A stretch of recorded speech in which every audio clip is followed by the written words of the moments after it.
Hi, welcome to another video. Today I am making a cornbread dry mix. I apologize if my voice sounds a little weird. I have been sick. Most of the stuff I got here today is from Azure Standard. I do have a link below if you guys are interested. I've kind of been on a journey of lessening refined sugar in my life. Not completely, but just trying to not eat so much of it because it's in everything that we eat, it seems like. But so today I am going to be using, is it going to focus? Sucanat. It's just kind of a sugar replacer, less processed, I guess you could say.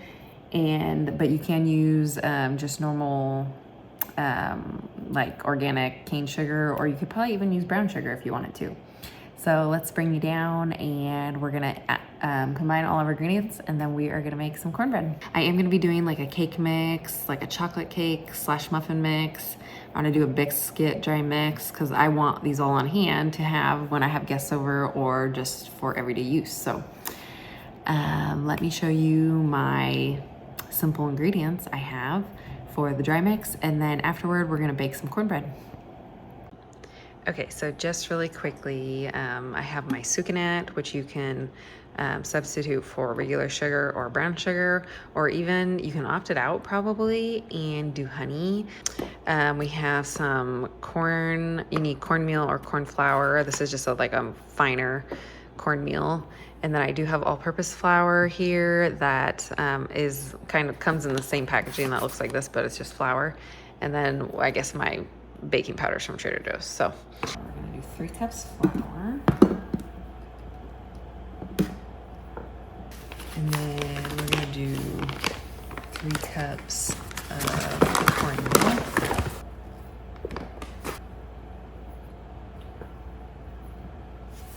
Gonna use a whisk to kind of stir it together.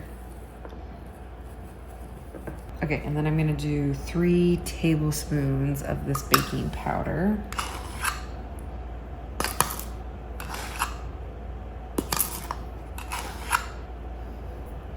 Gonna get that all mixed together. Okay, and then I am going to sift it through just to make sure that baking powder is very well mixed in with all the other stuff. I don't have a very good sifter. I need a bigger one.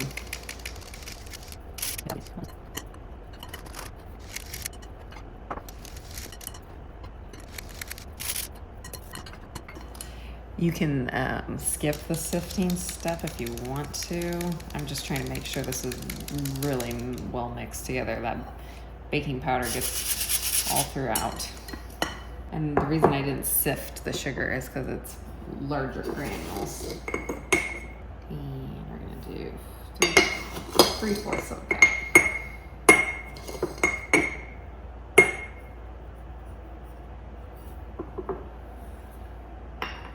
Okay, so now that I have everything together, mixed together, I am gonna be putting it in this 1/2 gallon mason jar that I have. And then we're gonna make some cornbread mix.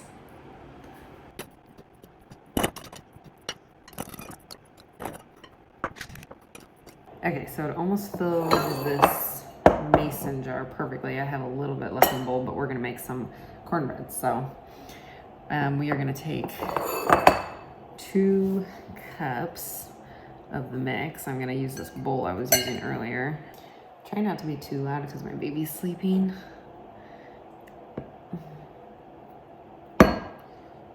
So 2 cups of this cornbread mix.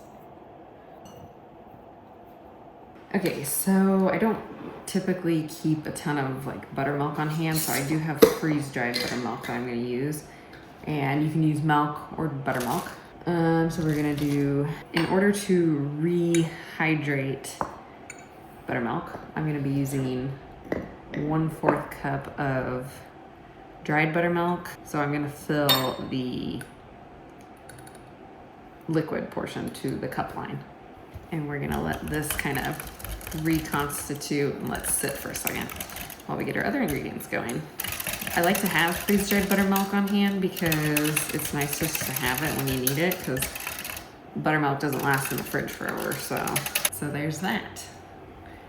So let's set that aside for a second. Okay, and then we're gonna do a stick of butter. We're gonna melted butter. We're doing a half cup of melted butter. 1 cup buttermilk. And then we're gonna do 2 eggs. My chickens finally decided to start laying. It's been a while. And then we're gonna whisk that together. And for the replacer of butter, you can use oil. And then for the replacer of buttermilk, you can use milk if you would like to. So just mix that really good. Look how beautiful that is. Okay, and then this would just be your basic cornbread recipe, but I am going to amp it up a little bit because I like to add things to my cornbread. I am going to add about 1 cup of cheddar cheese. Kind of gently mix that in. And then I like to bake my cornbread in skillets. I don't know, it's just something about cooking in cast iron.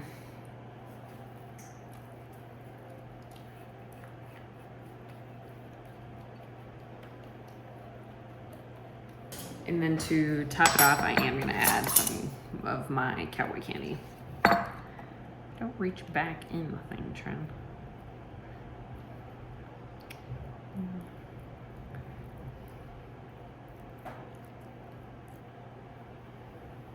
Okay, so we got our cornbread. I don't wanna tip it too much. We got our cornbread here, and we're gonna stick it in the oven at 400 for 25 to 30 minutes or till it pokes cleanly. So I'll bring you back when I'm pulling it out of the oven. Okay, so for the dry mix, you can do it on a piece of paper, but on a mason jar lid, I just wrote down exactly what I do. So 2 cups mix, 1 cup buttermilk, half a cup butter, and 2 eggs. So that's what that is. Okay, so this turned out really pretty. Not only did we get kind of a cool design, we have a pretty cornbread. So let's cut into it. I'm gonna let it cool for a little bit and then I'll cut into it.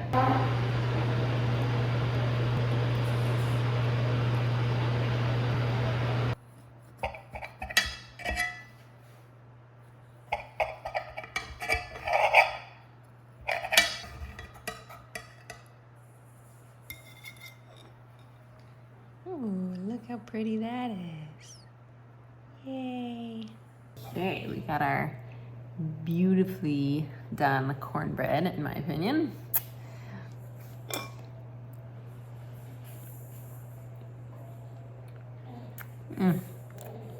Very good.